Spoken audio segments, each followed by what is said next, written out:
अच्छा जी। तो सबसे पहले तो हम बिजनेस स्टैट्स के हवाले से जो बेसिक चीज़ें हैं उसको डिस्कस कर लेते हैं। सबसे पहली बात तो ये कि बिजनेस स्टैट्स की तरफ हम बाद में आते हैं। पहले हम सिंपल जो स्टैटिस्टिक्स है उसकी हम बात करते हैं और फिर स्टैटिस्टिक्स को बिजनेस में कैसे यूज़ करना है, ठीक है, तो फिर उसकी तरफ आ जाते हैं। देखो, कोई भी जब हम एक सब्जेक्ट पढ़ते हैं तो स्टार्ट करने से पहले हमें उस सब्जेक्ट के बारे में दो चीज़ों का इल्म होना चाहिए कि वो सब्जेक्ट बेसिकली है क्या चीज़ और उसको हम क्यों पढ़ते हैं, ठीक है।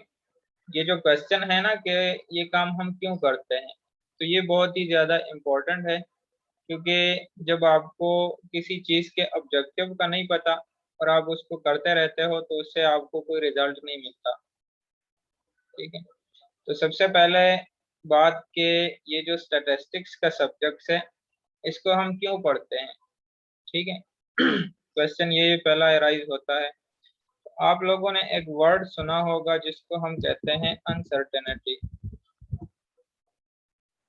अनसर्टेनिटी का मतलब ये होता है कि कोई एक चीज है जिसके मुतालिक हमें कंप्लीट इंफॉर्मेशन नहीं है, ठीक है, यानी कि लैक ऑफ इंफॉर्मेशन है। जैसे फॉर एग्जांपल हम कोई बिजनेस के मुतालिक बात करें तो लेट्स सपोज कोई हम इंडस्ट्री लेते हैं, डिफरेंट इंडस्ट्रीज लेते हैं और हम ये देखना चाह रहे हैं कि इसकी जो है पर मंथ प्रॉफिट कितना है।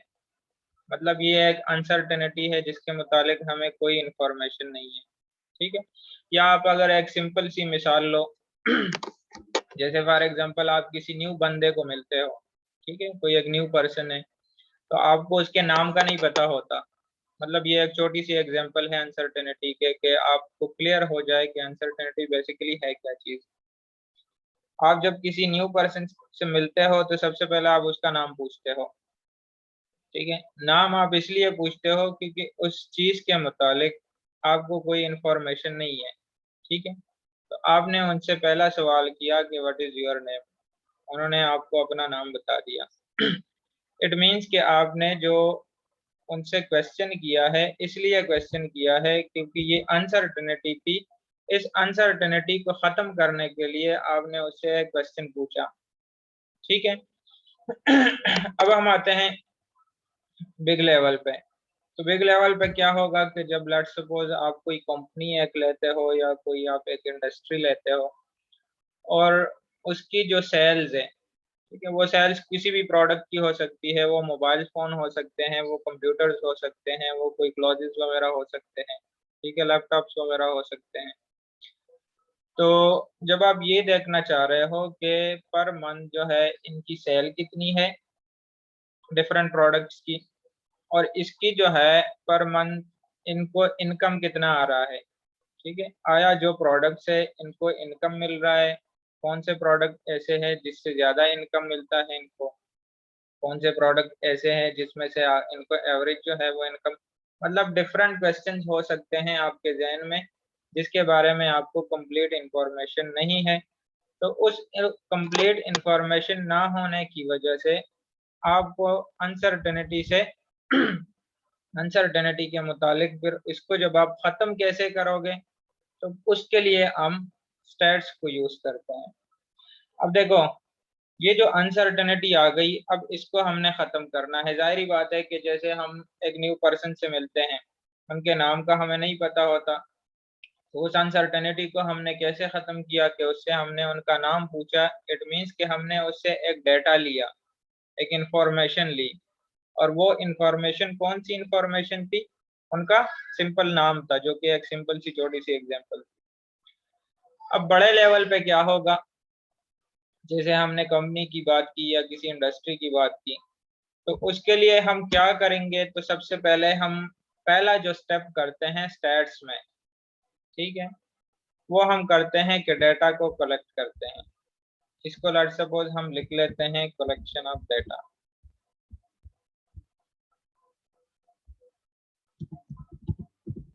ठीक है? ये डेटा हम क्यों कलेक्ट करते हैं? क्योंकि ये जो अनसर्टेनिटी थी, इस अनसर्टेनिटी को हम ख़त्म करना चाह रहे हैं। और इस अनसर्टेनिटी को ख़त्म करने के लिए जो पहला हमारा स्टेप होगा वो क्या होगा कि हम डेटा कलेक्ट करेंगे। डेटा किस चीज़ के मुतालिक कलेक्ट करेंगे, तो वो डिफरेंट जो है वो चीज़ें हो सकती है, चाहे आप उसकी इनकम देखो, चाहे आप उसके सेल्स देखो, वो एक अलग चीज़ है, मतलब कोई भी चीज़ हो सकती है। तो उस चीज़ के मुतालिक पहला जो आपका स्टेप होगा उस पे हम डेटा कलेक्ट करेंगे। अब डाटा किन-किन तरीकों से कलेक्ट किया जा सकता है? पहले जैसे हमने एग्ज़ाम्पल ली ना कि हम पर्सन से मिले, उसका हमने नाम पूछा, इसको कहते हैं डायरेक्ट इन्वेस्टिगेशन। मतलब कोई एक चीज़ है जिसके मुतालिक लैक ऑफ इन्फॉर्मेशन है, आप फील्ड में जाते हो, डायरेक्ट जो है वो लोगों से क्वेश्चन्स पूछते हो, ठीक है? मतलब ये कलेक्शन ऑफ डाटा के ना डिफरेंट मेथड्स हो सकते हैं। एक ये होता है कि आप जो है वो कोई एनुमरेटर्स वगैरह हायर करते हो और वो जाके जो है लोगों से क्वेश्चंस पूछते हैं या लोगों से जो है वो डाटा कलेक्ट करते हैं। जो सबसे ज़्यादा नॉर्मल जनरली मेथड यूज़ होता है डाटा कलेक्शन के लिए, वो हम यूज़ करते हैं क्वेश्चनियर मेथड को। आपने देखा होगा अक्सर क्वेश्चनियर मेथड अक्सर जो है वो स्टूडेंट, जैसे आप लोगों का बीबीए है या मैनेजमेंट के जो स्टूडेंट्स होते हैं, इनका लास्ट पे ना एक छोटा सा प्रोजेक्ट होता है। उस प्रोजेक्ट में ये क्या करते हैं कि एक ऑब्जेक्ट लेते हैं, ठीक है, कोई एक साइट सेलेक्ट करते हैं, उस साइट के मुतालिक जो है वो एक क्वेश्चनियर टाइप बना देते हैं और लोगों से या स्टूडेंट से जो है वो डाटा कलेक्ट करते हैं। अक्सर आपने यूनिवर्सिटीज़ में देखा होगा स्टूडेंट जो है वो एक-एक स्टूडेंट को अपना क्वेश्चनियर देते हैं और वो उनको कहते हैं कि इनको फिल करो। तो और जैसे लास्ट टाइम आप लोगों ने देखा होगा जो हमारा सेंसस हो रहा था पाकिस्तान का, तो आपने देखा होगा उसमें एक टीचर होता और साथ में 2 जो आर्मी वाले होते थे। तो उनके पास ना एक क्वेश्चनियर होता था और वो उस क्वेश्चनियर को फिल करते, वो अ, होम टू होम जाते, लोगों से पूछते कि आपके घर में कितने पर्सन है, आपकी इनकम कितनी है, मतलब उसमें डिफरेंट क्वेश्चन जो है वो हो सकते हैं विद रिस्पेक्ट टू रिसर्च। तो सबसे पहले सबसे जो बेसिक जनरल हम डेटा कलेक्शन के लिए मेथड यूज़ करते हैं वो क्वेश्चनियर मेथड यूज़ करते हैं। मतलब कोई भी अनसर्टेनिटी है उसके मुतालिक हमने एक क्वेश्चनियर बनाया, उस क्वेश्चनियर को हम डायरेक्ट भी किसी पर्सन को दे सकते हैं कि ये क्वेश्चनियर है, ये इस चीज़ के मुतालिक है और आप अपनी जो है वो राय हमें दें इस क्वेश्चन के हिसाब से जो-जो आपने क्वेश्चन बनाए होंगे। और ये जो क्वेश्चनियर है इसको आप मतलब ईमेल भी कर सकते हो। सॉरी 1 मिनट लगा। अच्छा फॉर एग्ज़ाम्पल आपने डाटा लेना है, आप इधर इस्लामाबाद में बैठे हो और कराची में कुछ लोग हैं जिससे आप डाटा कलेक्ट करना चाह रहे हो, ठीक है? कुछ जानने वाले हैं और आपको पता है कि आप अ, वो जो पर्सन्स हैं, लेट्स सपोज़ आप कोई डाटा लेना चाह रहे हो किसी कंपनी के पर्सन से और आपको कोई ऐसे बंदों का पता है जो कि आपसे दूर रह रहे हैं, ठीक है? तो ये जो क्वेश्चनियर मेथड है आप उनको थ्रू ईमेल भी भेज सकते हो, ठीक है? वो क्वेश्चनियर को फिल करते हैं और वापस आपको रिस्पॉन्स देते हैं। तो इट मीन्स के कलेक्शन ऑफ डाटा जो है, जो जनरल हम मेथड यूज़ करते हैं वो क्वेश्चनियर मेथड यूज़ करते हैं। बाकी भी डिफरेंट मेथड्स हो सकते हैं, ठीक हो गया? लेकिन जनरल मेथड हम ये वाला यूज़ कर लेते हैं। अच्छा, तो अनसर्टेनिटी को ख़त्म करने का जो पहला स्टेप था वो हमारे पास था कलेक्शन ऑफ डाटा, यानी कि हम डाटा कलेक्ट कर लेते हैं, उस चीज़ के मुतालिक जिस चीज़ के बारे में हमें अनसर्टेनिटी है। अब सेकंड स्टेप में क्या करते हैं कि उस डाटा को ऑर्गेनाइज़ करते हैं, मतलब सिस्टमैटिक तरीके से उसको तरतीब देते हैं, उसमें डिफरेंट वेरिएबल्स हो सकते हैं, ठीक है? मतलब डिफरेंट जब आप एक चीज़ के मुतालिक रिसर्च करना चाहो तो उससे रिलेटेड काफ़ी सारे जो है वो वेरिएबल्स हो सकते हैं, ठीक है? तो जो आपने डाटा कलेक्ट किया है उसको एक ख़ास तरतीब के साथ मुनज़्ज़म करना, उसको ऑर्गेनाइज़ करना, तो सेकंड स्टेप में उसी डाटा को हम क्या करते हैं, उस डाटा की ऑर्गेनाइज़ेशन करते हैं। सेकंड स्टेप में हमने कहा ऑर्गेनाइज़ेशन ऑफ डाटा या सिंपल आप कह सकते हो डाटा ऑर्गेनाइज़िंग, ठीक हो गया? अच्छा, ये तो आपके पास दो मेथड्स हो गए। अब जो आपका स्टैट्स का सब्जेक्ट है, ये दो जो आपके स्टेप्स हैं, ये ऑलरेडी आपको बने बनाए क्वेश्चंस में मिलेंगे। मतलब जब आप कोई न्यूमेरिकल या कोई एग्जांपल आप सॉल्व करोगे, तो उसमें आपको डेटा कलेक्ट करने की ज़रूरत नहीं पड़ेगी। डेटा कलेक्ट अब तब करोगे जब आप फर्दर जाके आपको कोई प्रोजेक्ट मिलेगा, ठीक है, या कोई आपको इस तरह कोई क्वेश्चनियर आपको मिलता है और वो टीचर्स आपको कहते हैं कि इसके मुताबिक कोई डेटा कलेक्ट कर लो। लेकिन बहरहाल जो सब्जेक्ट में आप एग्जाम्पल वगैरह सॉल्व करोगे या जो न्यूमेरिकल क्वेश्चन आपको मिलेंगे, तो इट मीन्स के उसमें जो डेटा है वो ऑलरेडी कलेक्टेड है, ठीक है, और उसको उन्होंने एक खास तरतीब भी दिया हुआ है। आपने उसी डेटा को फर्दर जाके कौन सा स्टेप करना है, तो इस पे आते हैं प्रेजेंटेशन ऑफ डेटा, यानी कि डेटा को प्रेजेंट करते हैं। Presentation of data. अब देखो, पहला स्टेप हो गया कलेक्शन ऑफ डेटा का, दूसरे में हमने डेटा को ऑर्गेनाइज किया, थर्ड में हम डेटा को प्रेजेंट करते हैं। अब प्रेजेंटेशन ऑफ डेटा में डिफरेंट जो है वो मेथड्स है, और फर्दर जाके जब हम न्यूमेरिकल्स वाली साइड पे जाएंगे, तो ये जो प्रेजेंटेशन ऑफ डेटा है, इसमें काफ़ी डिटेल के साथ इसको पढ़ेंगे। लेकिन यहाँ पे आप सिर्फ जहन में ये रखो कि अनसर्टेनिटी को हम खत्म करने जा रहे थे, जिसमें से पहला स्टेप में हमने डेटा कलेक्ट किया, दूसरे में डेटा को ऑर्गेनाइज किया, और थर्ड में हम उसी डेटा को प्रेजेंट कर रहे हैं। प्रेजेंटेशन ऑफ डेटा का मतलब ये होता है कि जो आपके पास कलेक्टेड डेटा है वो आपके पास रफ फॉर्म में पड़ा होगा, ठीक है, तो उसी डेटा को आसानी के साथ रीड करने के लिए हम उसी डेटा को प्रेजेंट करते हैं। जैसे प्रेजेंटेशन ऑफ डेटा में हम एक सिंपल सी एग्जांपल लेते हैं। पाई चार्ट आप लोगों ने नाम सुना होगा, ठीक है, 9th 10th में आप लोग बनाते होते थे मैथमेटिक्स में। तो उसी तरीके से हम डेटा को प्रेजेंट करते हैं, या जो आप डेटा में हम क्या करते हैं, जो चार्ट्स वगैरह बनाते हैं, ठीक है, या टेबल वगैरह बनाते हैं। तो वो टेबल बनाने का मतलब ये होता है कि जो आपके पास पेजेस के ऊपर जो आपके पास इंफॉर्मेशन मौजूद है, उन सारे पेजेस को एक एक करके स्टडी करना काफी मुश्किल होता है, क्योंकि उसमें पूरा दिन भी लग सकता है। अगर आपके पास लेट्स सपोज 500 पेजेस पड़े हुए हैं और आप उसको स्टडी करना चाह रहे हो, ठीक है, आपने डेटा कलेक्ट किया है, 500 बंदों से आपने क्वेश्चनियर फिल करवाया, और फिर आप उसको जो है वो पढ़ने बैठ गए, तो हो सकता है आपके 2-3 दिन लग जाए। तो फिर हम उसको आसानी के साथ रीडेबल फॉर्म में लाने के लिए हम क्या करते हैं कि उस डेटा को प्रेजेंट करते हैं।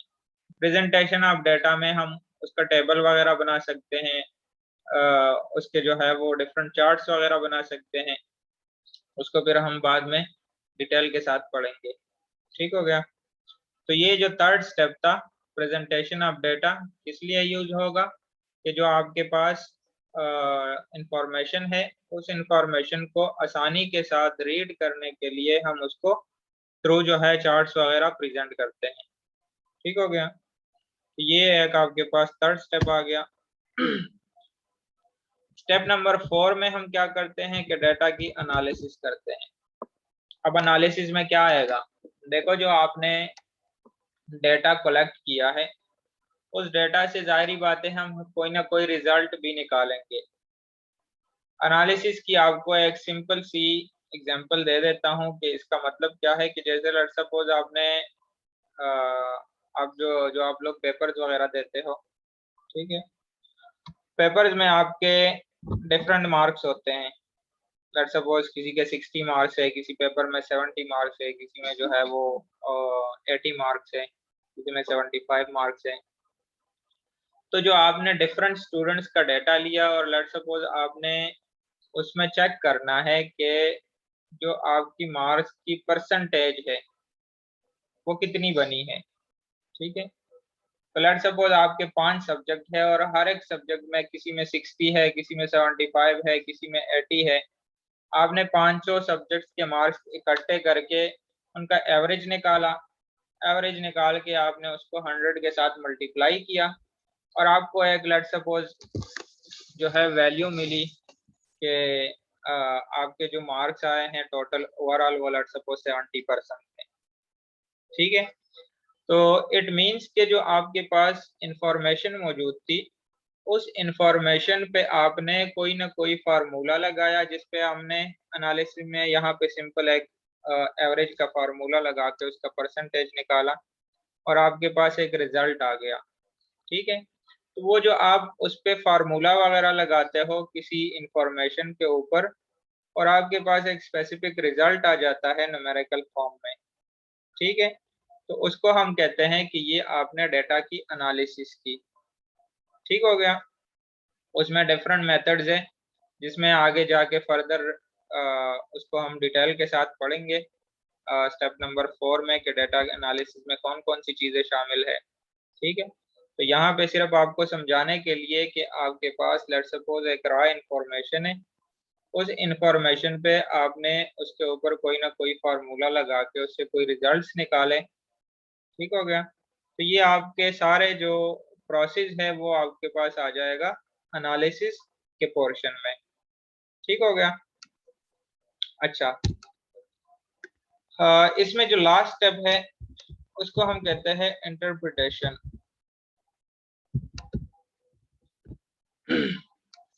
अब इंटरप्रिटेशन में क्या होगा, यहाँ पे एनालिसिस में आपने एक लगाया फार्मूला, उस फार्मूले से आपके पास कुछ रिजल्ट्स आ गए। जैसे अभी हमने यहाँ पे बात की कि आपने मार्क्स के ऊपर कोई ना कोई फार्मूला लगाया और उसमें आपने उसकी परसेंटेज मालूम की, लेट्स सपोज आपके पास 70% आंसर आ गया, ठीक है। अब ये जो आपके पास आंसर आया है, इस आंसर को आपने थ्योरी की फॉर्म में इंटरप्रेट करके लिखना है, ठीक है। मतलब आपके पास ये जो आंसर आया है, इस आंसर की इंटरप्रिटेशन आपने करनी है। आपने लिखना है कि जो मेरे मार्क्स थे, तो मार्क्स में आपके पास ओवरऑल परसेंटेज क्या बनी है सारे सब्जेक्ट की, तो वो आपके पास 70% है। यानी कि इस एनालिसिस पे आपने फार्मूला लगा के जो आपके पास रिजल्ट्स आते हैं, उस रिजल्ट्स को एक्सप्लेन करना कि उस रिजल्ट्स का क्या मतलब है, ठीक है।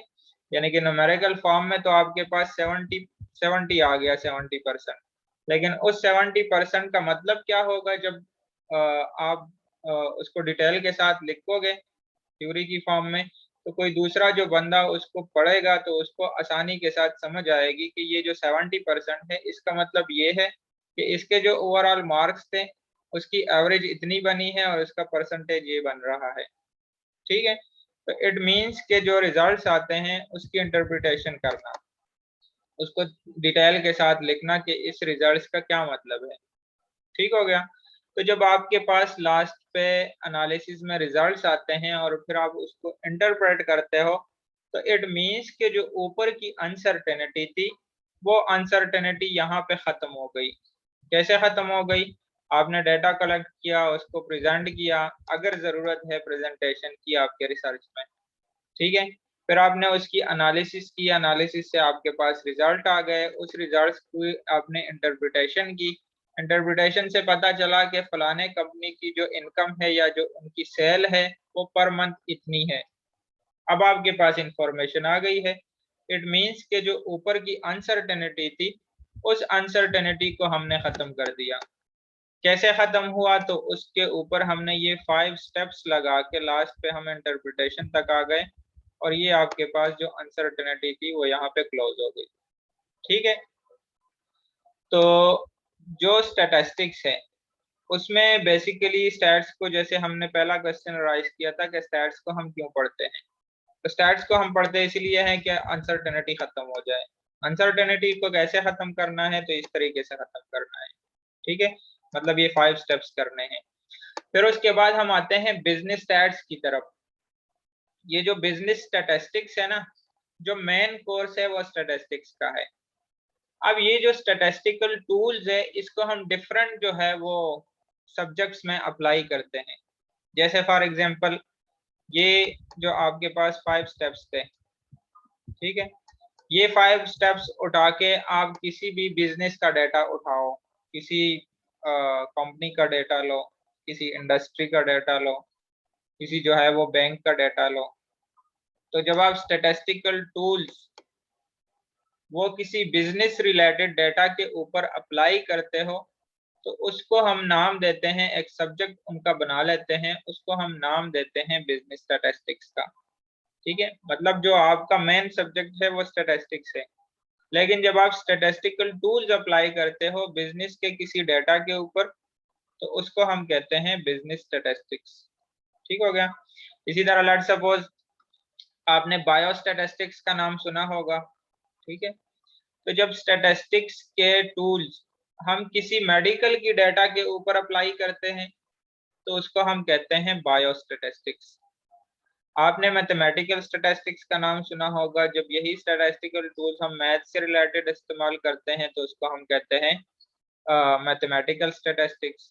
यही स्टैटिस्टिकल रूल जब हम फिजिक्स में यूज करते हैं तो उसको हम कहते हैं फिजिकल स्टैटिस्टिक्स।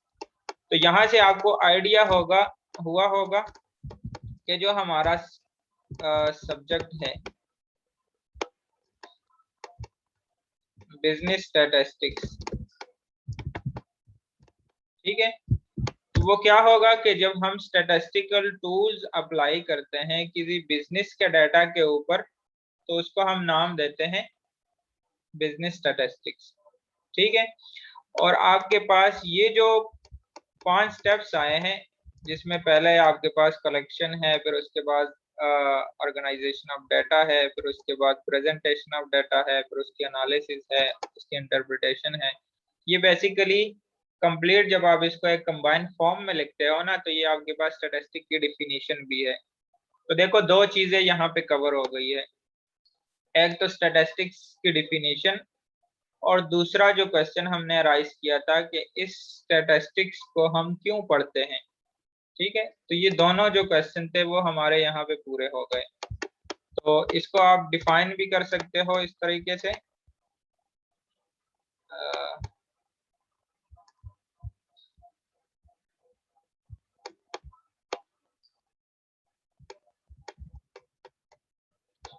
ये डेफिनेशन वगैरह है ये फिर मैं आप लोगों को भेज भी दूंगा, और यहाँ पे आप इसको सिर्फ एक नज़र देख लें।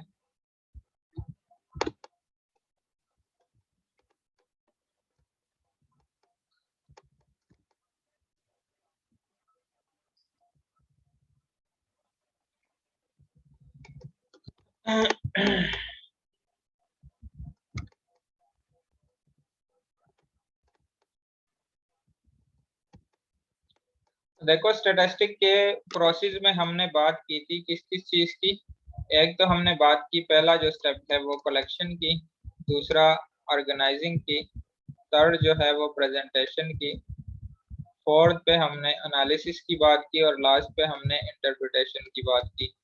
ठीक है, तो स्टैट्स को आप सिंपली डिफाइन ऐसे भी कर सकते हो, statistic is the discipline that concern the collection, organisation, presentation, analysis and interpretation of data, and when these statistical tools apply on any business related data then we can say that this the subject will be set to the business statistics। ठीक है, कि मतलब आप स्टैटिस्टिकल्स कोई tools apply करते हो business related data पे तो हम उसको कहते हैं बिजनेस स्टैटिस्टिक।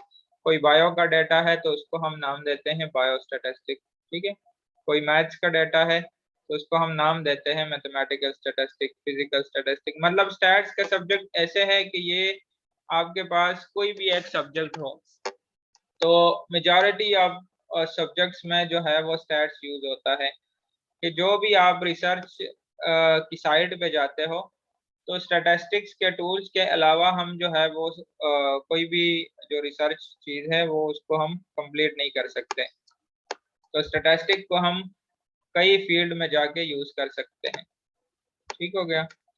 अब यहाँ तक आप लोगों ने सारी कहानी सुन ली। अभी आपका जो आपके जहन में कोई क्वेश्चन हो तो आप लोग पूछ सकते हो।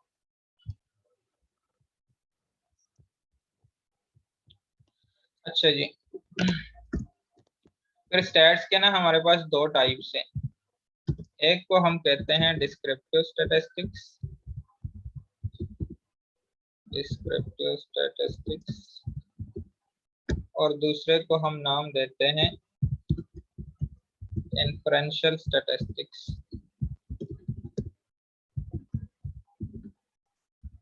अब दोनों में डिफरेंस क्या है? डिस्क्रिप्टिव स्टैटिस्टिक जैसे नाम से जाहिर है डिस्क्रिप्शन, ठीक है, जो आपने डाटा कलेक्ट किया है उसको, उसका एक तफसीली जायजा लेना, ठीक है, और उसी डाटा को समराइज करना। समराइज करने का क्या मतलब है? आप लोगों ने देखा होगा अक्सर जब हम कोई एक चैप्टर पढ़ते हैं तो उसके एंड पे लिखा होता है समरी, ठीक है, यानी कि उन सारे चैप्टर का एक छोटा सा ना खुलासा दिया होता है। तो डिस्क्रिप्टिव स्टैटिस्टिक्स में हम क्या करते हैं? डेटा की समराइजेशन करते हैं।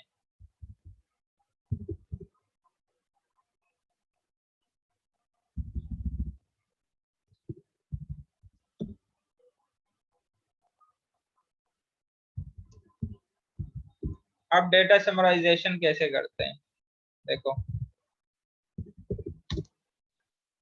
समराइज का मतलब ये है कि जो आपके पास काफी सारे इंफॉर्मेशन है, उन सारी इंफॉर्मेशन को किसी एक न्यूमेरिकल वैल्यू में प्रेजेंट करना। जैसे फॉर एग्जांपल, यहाँ पे आप लोगों को मैं एग्जांपल देता हूँ कि डेटा को समराइज कैसे किया जाता है। फॉर एग्जांपल हमारे पास 5 स्टूडेंट्स है और 5 स्टूडेंट्स की लेट्स सपोज हम एज देखना चाह रहे हैं, यानी कि एज हमारे पास एक वेरिएबल है और हम 5 स्टूडेंट की जो है वो एज लिखना चाह रहे हैं। एक की एज है 18, दूसरी की 22, 21, 19 और 22, ठीक है। फॉर एग्जांपल ये हमारे पास 5 स्टूडेंट्स का डेटा आ गया, ठीक है। अब ये तो हमने 5 ऑब्जर्वेशन लिखी है। जब आप किसी दूसरा मतलब कोई डाटा उठाओगे और उसमें लेट सपोज आपके पास हो सकता है कोई 500 ऑब्जर्वेशन हो, 1000 ऑब्जर्वेशन हो, 5000 ऑब्जर्वेशन हो, ठीक है। तो उन सारे ऑब्जर्वेशन को एक एक करके स्टडी करना जो है वो काफी मुश्किल होगा, ठीक है। तो उसको आसानी के लिए हम क्या करते हैं? उस डेटा को समराइज करते हैं। डेटा को समराइज करते हैं कोई एक न्यूमेरिकल वैल्यू में, और वो जो एक न्यूमेरिकल वैल्यू होती है वो इन सारी डेटा को रिप्रेजेंट कर रही होती है। जैसे फॉर एग्जांपल कैसे? अगर लेट सपोज मैं इसका मीन फाइंड करूं, मीन कैसे फाइंड करते हैं? ये जो सारी वैल्यूज है, और यहाँ पे मैंने 227 लिखा है, या सॉरी ये 22 है, इन सारी वैल्यूज को हम प्लस करते हैं। पता है ना एवरेज कैसे लेते हैं? सॉरी, यहाँ पे लेट सपोज हम इसका मीन फाइंड कर लेते हैं। हम यहाँ पे ये सारी वैल्यूज लिखते हैं प्लस में, 18 प्लस 20 प्लस 21। ये मैं आपको समराइजेशन समझा रहा हूँ कि डेटा को हमने किस तरह से समराइज करना होता है। और ये कितने ऑब्जर्वेशन है? 1 2 3 4 5, तो 5 से हमने इसको डिवाइड किया और मैं यहाँ पे कोई एज्यूम वैल्यूज लिख रहा हूँ 20.2 फॉर एग्जांपल, ठीक है, एज्यूम वैल्यू है।